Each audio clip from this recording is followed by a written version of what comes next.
Hace años que Gallup, consultora de prestigio en Estados Unidos, confirmó con datos lo que todos veníamos intuyendo. Entonces entrevistó a 3,5 millones de trabajadores durante varios años y descubrió que una de las razones principales por las que abandonamos nuestros trabajos, no la única, pero una de las razones principales, se debe a que consideramos que tenemos malos jefes. Nuestro supervisor directo es la principal causa de motivación o de desmotivación. Por eso abandonamos nuestros trabajos. Bien, esto no lo dice Gallup, pero apostaría a que si analizáramos las razones por las que consideramos que tenemos malos jefes o incluso jefes mediocres, uno de los factores que más va a determinar la credibilidad o nuestro rechazo hacia este jefe o esta jefa se debe principalmente a una causa. Y esa causa es el principio de justicia.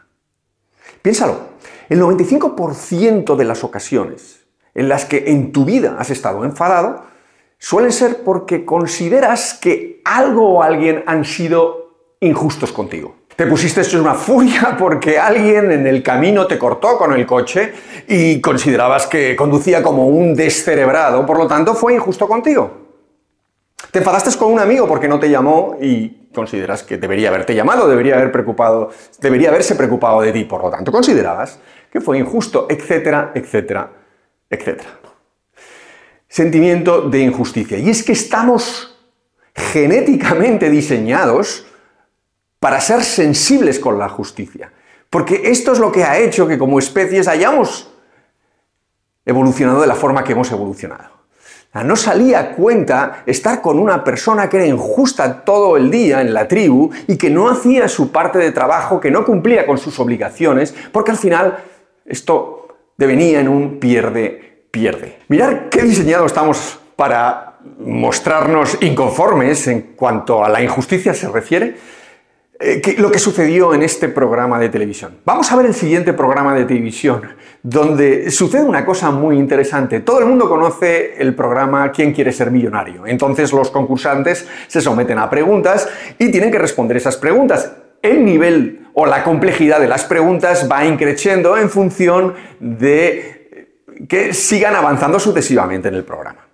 Y los concursantes tienen varios recursos. Uno de ellos es el recurso del público. Si yo no sé una pregunta, pregunto al público. El comodín del público. Pero ¿qué es lo que le pasa a Henry?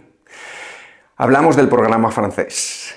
¿Quién quiere ser millonario? Bien, ya nada más empezar, Henry falla en la pregunta más básica. ¿Qué orbita alrededor de la Tierra? Y tiene 4 respuestas. La Luna, el Sol, Venus y Marte. No sabe responder. Tiene que consultar al público. Y el público le va a dar la respuesta errónea. Un 2% por alguna razón vota a Venus. Un 42% dan la respuesta correcta, la Luna. Pero un 56% dan la respuesta incorrecta, el Sol. Qu'est-ce qui gravite autour de la Terre? La Lune, le Soleil, Mars, Vénus. Alors,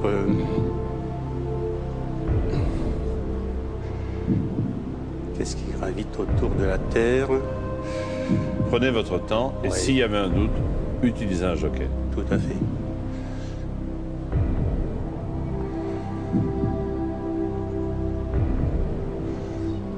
Je vais faire appel au public. D'accord, public à votre télécommande, s'il vous plaît. C'est maintenant qu'il faut voter, merci.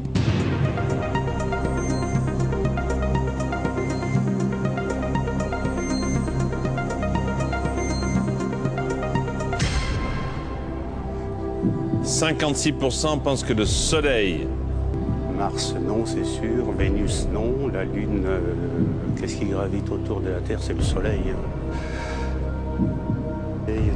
Allez, le Soleil, c'est mon dernier mot. Faut foncer. C'est la Lune.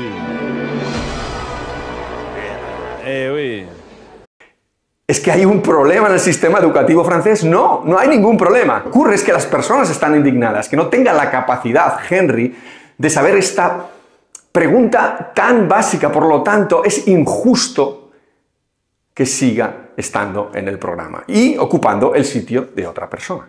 Mirad, esto se conoce muy bien en el estudio psicológico que se conoce como Ultimatum Game. Los psicólogos diseñaron un experimento muy interesante donde es básicamente una prueba, donde se juntan a dos personas, se mantiene el anonimato a las dos personas y solamente van a interactuar una vez. Y se les dice que tienen que repartir una suma de dinero. En concreto, hay una persona que decide qué porcentaje de dinero quiere repartir, qué porcentaje se quiere quedar él, qué porcentaje quiere repartir a la otra persona. Pero la otra persona tiene algo interesante, es la capacidad de veto. Puede considerar que el reparto es injusto y entonces hay veto. Y cuando hay veto, la situación es pierde-pierde. Yo no recibo nada, pero tú tampoco recibes nada. La mayoría de personas normalmente reparte de manera equitativa, 50%, 50%, 5 para ti, 5 para mí. Si fueran 20, 10 y 10. Pero aquí viene lo interesante. Cuando se propone un reparto que no es equitativo, en este caso 8 para mí, 2 para ti, o 7 para mí, 3 para ti, la mayoría de ocasiones se aplica el veto. Pero esto no tiene sentido. No es racional a nivel económico.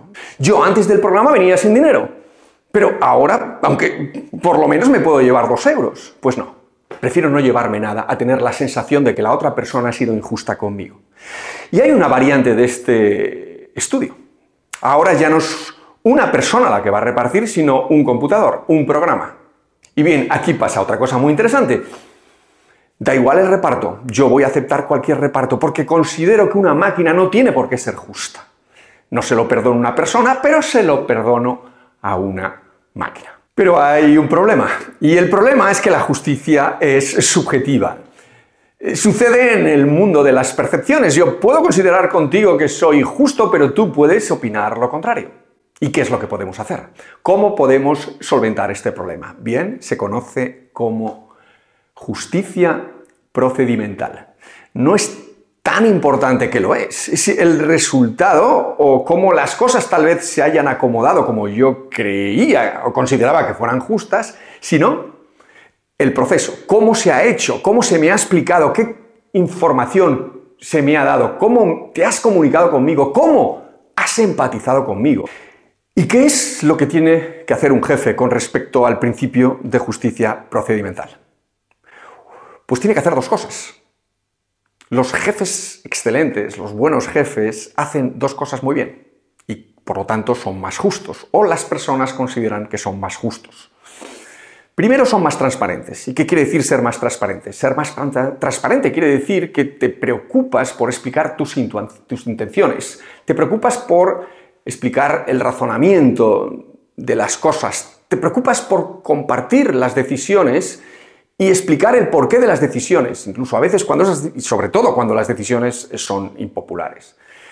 Muestras empatía con el otro lado y además eres una persona que también comparte sus sentimientos de forma responsable y constructiva. Por ejemplo, podrías estar en una reunión y mostrarte disconforme con la otra parte y explicar el porqué. Perdóname, pero es que estoy con cierta ansiedad o estoy preocupado porque creo que no vamos a cumplir con los plazos establecidos. Pero no solamente vale ser transparente, sino que también tienes que ser curioso. Si eres transparente, compartes tu manera de pensar en voz alta, compartes tu pensamiento, tu razonamiento. Pero si eres curioso, te preocupas por comprender el razonamiento, el pensamiento de la otra persona, de forma genuina. Aquí no valen los sarcasmos o las preguntas retóricas. Preguntas el por qué, porque quieres comprender realmente. Tal vez a un colaborador le estás diciendo que te explique el por qué no está de acuerdo con tu postura. Y tú, de una manera honesta, que eso es otro principio de liderazgo, por cierto, de una manera honesta estás con la capacidad de cambiar de opinión porque no se trata de ti, sino que se trata del bien común. Y la otra persona te está convenciendo.